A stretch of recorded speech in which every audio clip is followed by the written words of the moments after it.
दोस्तों नमस्कार, मैं ओम प्रकाश सांडिल हाजिर हूं क्रिमिनल प्रैक्टिस सीरीज की चौथी वीडियो लेकर। सबसे ज्यादा मोस्ट डिमांडिंग ये सीरीज आप लोगों की थी और इस पर मैं विशेषकर समय निकालकर आपको सारी वीडियोस देने का प्रयास करता हूं। बस बशर्ते कुछ अधिवक्ता साथियों को लिंक नहीं मिल पा रही है तो आप अपने साथियों को शेयर करके इस सीरीज को भेजते रहिए ताकि सब लोगों के पास ये पहुंच सके। और इसमें मैं आपको विश्वास दिलाता हूं, यूट्यूब पर पहली बार बिल्कुल प्रैक्टिकल नॉलेज आपको देने वाला हूं। कहीं कानून की उलझनों में आपको फंसाने वाला नहीं हूं। एकदम सरल और स्पष्ट भाषा में आप तक सारी चीजें मैं पहुंचाऊंगा, क्योंकि कानून तो गूगल पर अवेलेबल है, किताब में लिखा है।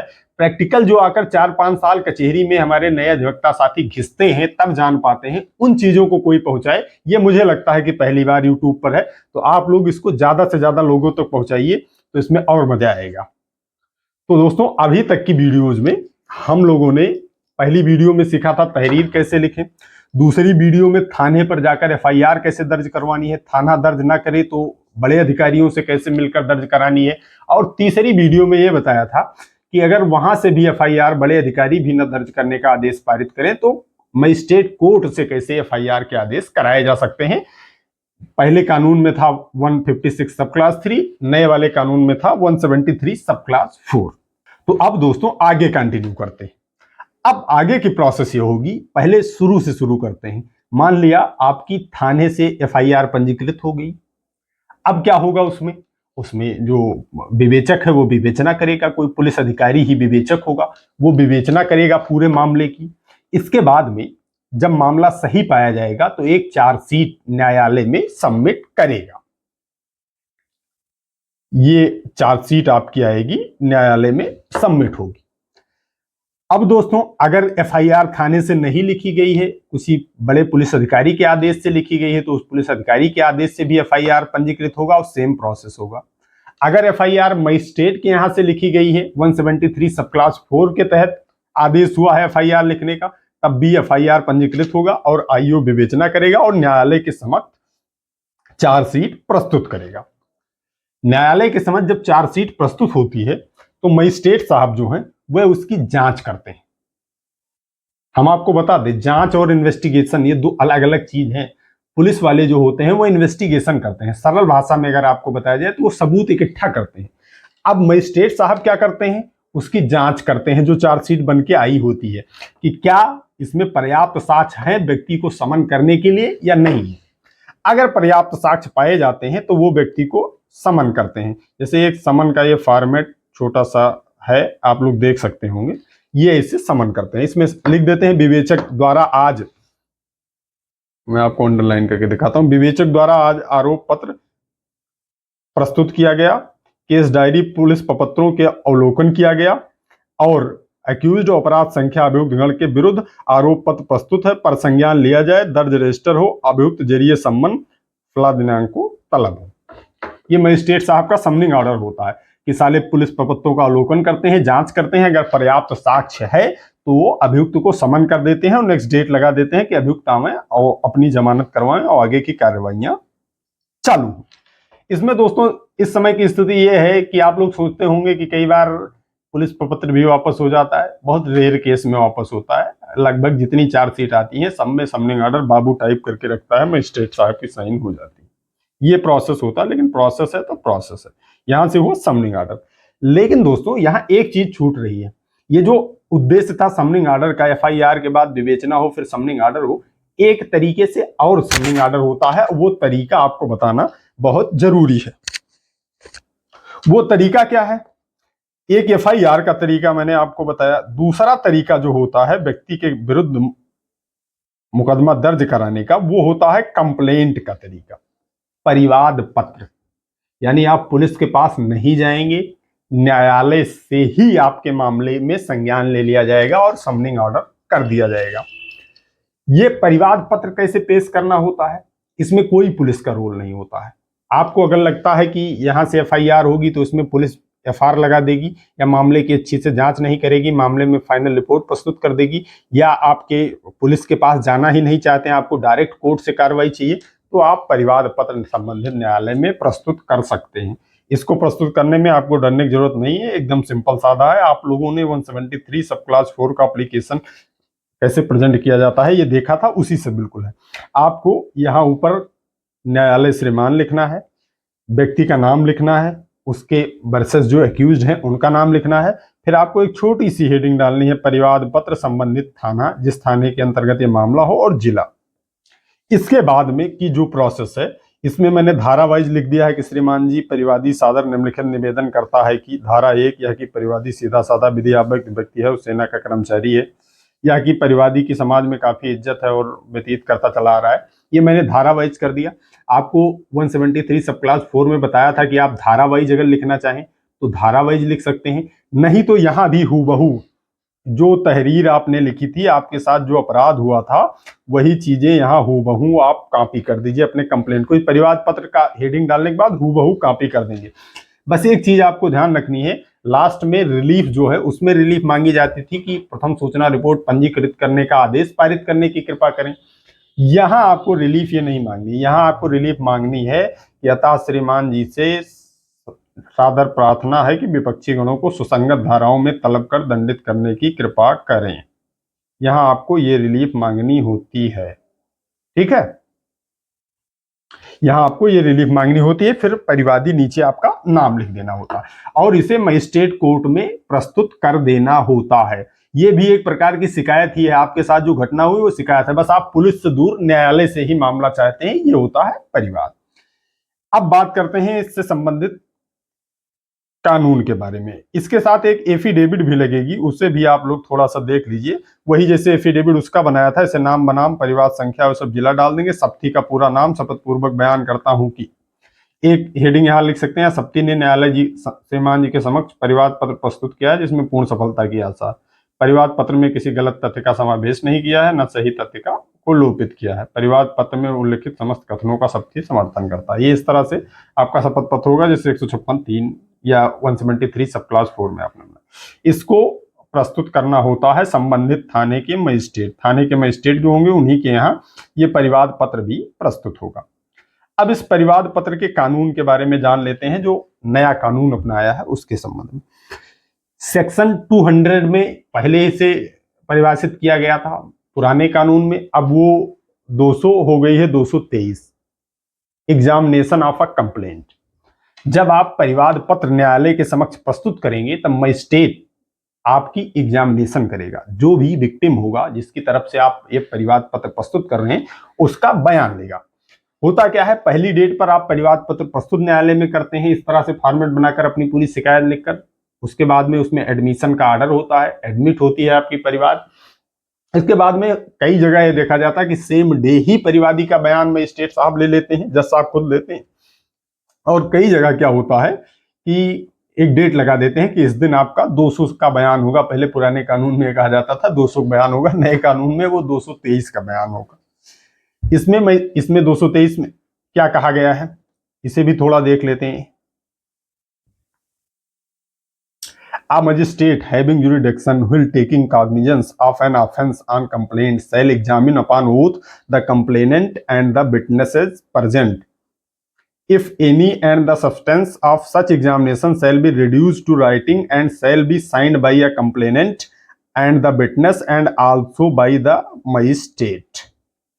यानी कि शपथ के साथ विटनेस को और वो जो पीड़ित है उसको मजिस्ट्रेट साहब एग्जामिन करेंगे और साथ में अपना भी सिग्नेचर करेंगे और उसका भी सिग्नेचर करवाएंगे।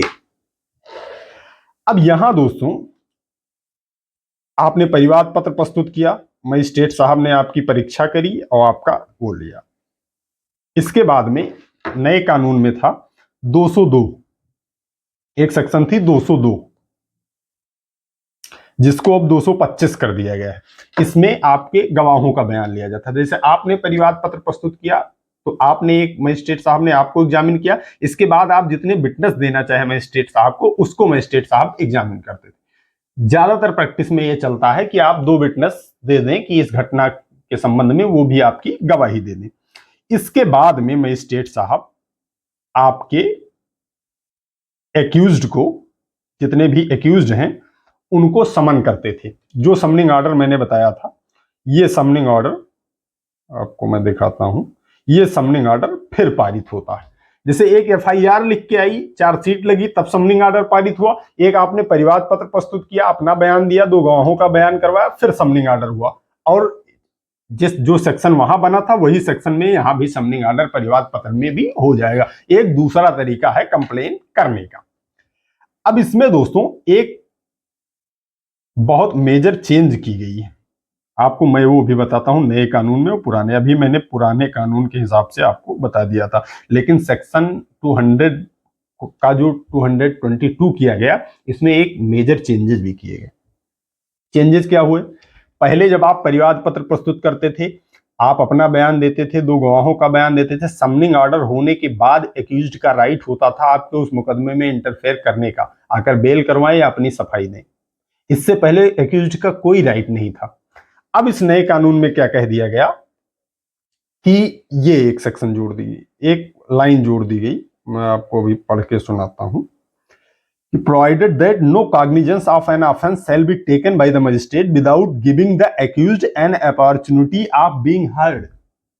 यहां यह कह दिया गया कि परिवाद पत्र में बिना अभियुक्त को सुने हुए उसके खिलाफ समनिंग ऑर्डर नहीं पास किया जाएगा।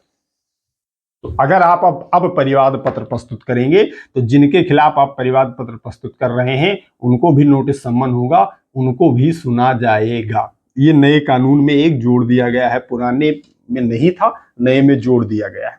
यही तरीका होता है परिवाद पत्र प्रस्तुत करने का।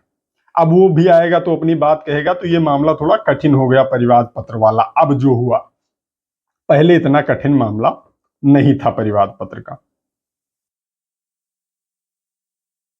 अब दोस्तों एक सेक्शंस और बचती है, थोड़ा सा उसको भी देख लें। ये सेक्शंस बचती हैं, 226 अब हो गई है, जो कि थी 203 पहले, डिसमिसल ऑफ कंप्लेंट। ये नहीं है कि आपने सारे बयान दे दिए और 2 गवाहों बयान दे दिए, खुद बयान दे दिए, तो इसके बाद में आपका समनिंग ऑर्डर हो ही जाएगा। ऐसा नहीं था, पहले भी ऐसा नहीं था कि अब तो ये भी है कि उनको भी सुना जाएगा, लेकिन ना सुनने पर भी ये प्रावधान नहीं था कि नहीं करना ही है समनिंग ऑर्डर में स्टेट बाध्य, ऐसा नहीं है। 203 में पहले था, अब 226 में है।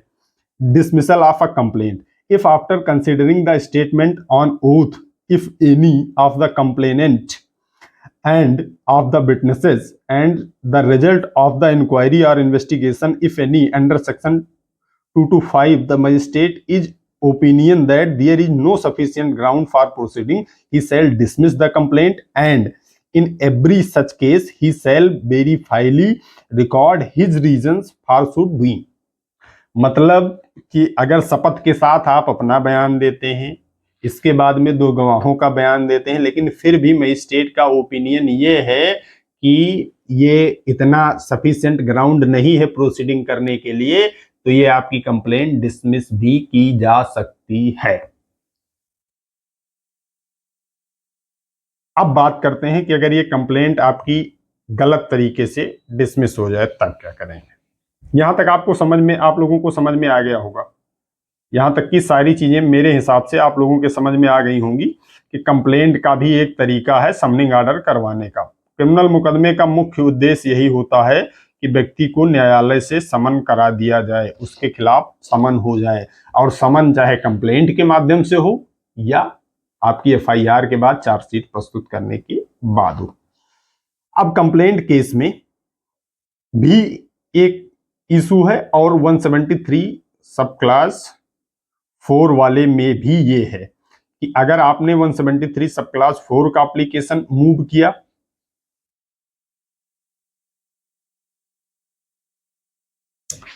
किया और मजिस्ट्रेट साहब ने उसे डिसमिस कर दिया, या आपने ये परिवाद पत्र न्यायालय में प्रस्तुत किया और उसे मजिस्ट्रेट साहब ने डिसमिस कर दिया जबकि आपकी कंप्लेंट सही थी, तो क्या ऑप्शन आपके पास होता है?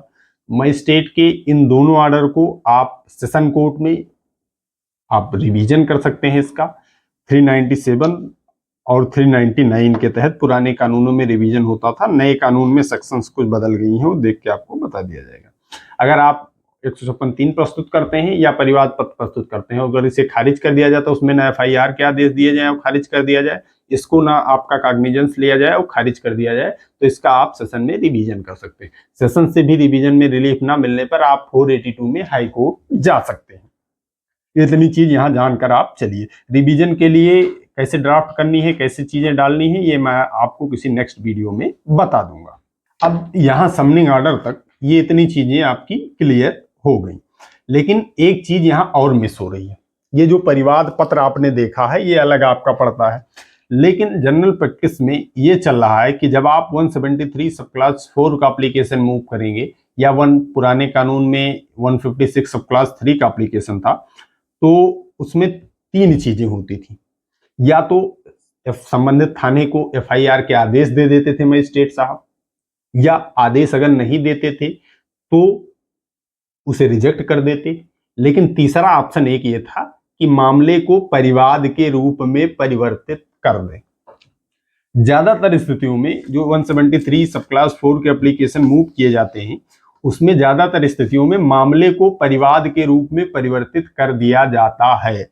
जो ये मैंने परिवाद पत्र की प्रोसेस बताई, अगर आपने 156(3) डाली, मतलब नए कानून में 173 सब क्लास 4 आपने डाली और उसको परिवाद के रूप में मजिस्ट्रेट को परिवर्तित करने की शक्ति है। अगर मजिस्ट्रेट को लगता है कि इसमें FIR होने लायक नहीं है लेकिन खारिज भी होने लायक नहीं है, तो बीच का एक ऑप्शन करते हैं, उसे परिवाद के रूप में परिवर्तित कर देते हैं कि इसको परिवाद पत्र के रूप में हम इसको एग्जामिन करेंगे कि ये मामला सही है या गलत है। मजिस्ट्रेट साहब अपने सर पे ले लेते हैं। अब अगर 173 सब क्लास 4 से भी परिवाद के रूप में परिवर्तित हुआ है, तब भी आपको 200 का बयान मजिस्ट्रेट साहब के सामने विथोद देना होगा। 202 में 2 गवाहों के बयान कराने होंगे, जो कि अब नए सेक्शन में 223 हो गया है, ये आप देखते रहिए, और 225 हो गया है। अब यहां भी परिवाद के रूप में जब आपका परिवर्तित हुआ तो सेम प्रोसेस चला। आपने डाली थी FIR करवाने के लिए, हो गया परिवाद के रूप में परिवर्तित, और फिर यहां आप अपनी सारी प्रक्रिया करेंगे। इसके बाद में मजिस्ट्रेट आपके कॉग्निजेंस लेगा और समनिंग ऑर्डर इशू करेगा। तीसरा तरीका ये है। अब इस तरीके में भी एक ये है कि अगर मजिस्ट्रेट साहब आपकी 173 सब क्लास 4 की आपने एप्लीकेशन मूव की FIR करवाने की, उन्होंने ना खारिज किया, उसको एज ए कंप्लेंट ट्रीट कर लिया, और कंप्लेंट में ये व्यवस्था आप कर दी गई है नए कानून में कि अक्यूज्ड को भी सुना जाए। आपको लगा कि आपको अब अक्यूज्ड भी आएगा तो न्याय नहीं मिल पाएगा, तब ऐसी स्थिति में आप उस ऑर्डर का भी रिवीजन कर सकते हैं जो परिवाद के रूप में परिवर्तित किया गया है। इसके परिवाद के रूप में परिवर्तित करने के लिए मजिस्ट्रेट की शक्तियां बहुत ज्यादा दी गई हैं। इसके संबंध में ऑनरेबल सुप्रीम कोर्ट का एक जजमेंट है मोना पवार का, जिसमें कि उनको यह बता दिया गया है कि अगर कॉग्निजेबल ऑफेंस की भी आपके पास शिकायत आती है तो उसे आप एज ए कंप्लेंट ट्रीट कर सकते हैं। इलाहाबाद हाई कोर्ट का सुखवासी वर्सेस स्टेट ऑफ यूपी का केस था, उसमें ऑनरेबल इलाहाबाद हाई कोर्ट ने क्लियरली कह दिया कि मजिस्ट्रेट के पास इतनी पावर है कि वो किसी भी मामले को एज ए कंप्लेंट ट्रीट कर सकता है, चाहे वह कॉग्निजेबल ऑफेंस का ही मामला हो या हीनियस क्राइम ही हो। तो इस समय जो चल रहा है, ज्यादातर मामले आपके ये कंप्लेंट में ट्रीट हो जाते हैं। लेकिन फिर भी अगर आपको लगता है कि इसमें इन्वेस्टिगेशन जरूरी थी, इसमें एज ए कंप्लेंट ट्रीट नहीं होना चाहिए था, तो आप इसका भी रिवीजन जो मैंने बताया आप सेशन कोर्ट में कर सकते हैं। सेशन कोर्ट से रिलीफ ना मिलने के बाद इस ऑर्डर को आप हाई कोर्ट लेकर जा सकते हैं। लेकिन एज ए कंप्लेंट ट्रीट होने में ज्यादा लाभ आपको डिविजनल कोर्ट में नहीं मिलेगा, क्योंकि उनका राइट है। कई सारे जजमेंट्स हैं इस पर कि मजिस्ट्रेट का राइट है कि वो हीनियस क्राइम को भी एज ए कंप्लेंट ट्रीट कर ले। अब 3 चीजें आपने यहां पर समझी। एक, पहली आपकी थाने से FIR हो जाए तो चार्जशीट प्रस्तुत हो और उसके बाद में मजिस्ट्रेट समनिंग ऑर्डर करे, कॉग्निजेंस ले। दूसरा विकल्प, आपकी FIR वहां से ना हो, आप एक 173 सब क्लास 4 का मजिस्ट्रेट के समक्ष प्रस्तुत करें और मजिस्ट्रेट साहब FIR लिखने के आदेश कर दें, वहां से चार्जशीट लगे और मजिस्ट्रेट साहब आकर समनिंग ऑर्डर करें। इस तीसरा विकल्प, आप परिवाद पत्र न्यायालय में प्रस्तुत करें और आप सारे बयान करवाएं, इसके बाद मजिस्ट्रेट साहब कॉग्निजेंस लें। चौथा विकल्प, आपने जो 173 सब क्लास 4 का ही एप्लीकेशन मूव किया था उसको एज ए कंप्लेंट ट्रीट कर लें और ये सारे परिवाद वाले सारे प्रोसेस करने के बाद वो समनिंग ऑर्डर इशू करें। अंतिम उद्देश्य क्या था? समनिंग ऑर्डर इशू कराना। समनिंग ऑर्डर ही इशू करने पर आपके मामले की आगे प्रक्रिया चलती है। तो यहां से समनिंग ऑर्डर इशू हो गया है। अब समनिंग ऑर्डर इशू होने के बाद में मैंने आपको विकल्प भी बता दिया कि उसका रिवीजन भी आप कर सकते हैं अगर इस बीच में आपकी कोई ग्लिचेज हो रही हैं तो। अब समनिंग ऑर्डर इशू होने के बाद में क्या प्रोसेस होगी, एक्यूज्ड का क्या राइट होगा, ये समझेंगे अगली वीडियो में। तो दोस्तों आज की इस वीडियो में इतना ही। मैं उम्मीद करता हूं कि आप लोग इस क्रिमिनल प्रैक्टिस सीरीज से बहुत कुछ सीख रहे होंगे। बिल्कुल प्रैक्टिकल नॉलेज देने का मेरा प्रयास है। अगर प्रयास में कुछ कमी रहती है तो आप लोग कमेंट बॉक्स के माध्यम से हमें बताइए भी कि ये चीजें और इम्प्रूव की जा सकती हैं। तो आज की इस वीडियो में इतना ही। मिलते हैं सीरीज की नेक्स्ट वीडियो में। तब तक आप सभी लोग अपना ख्याल रखें। जय हिंद, जय भारत।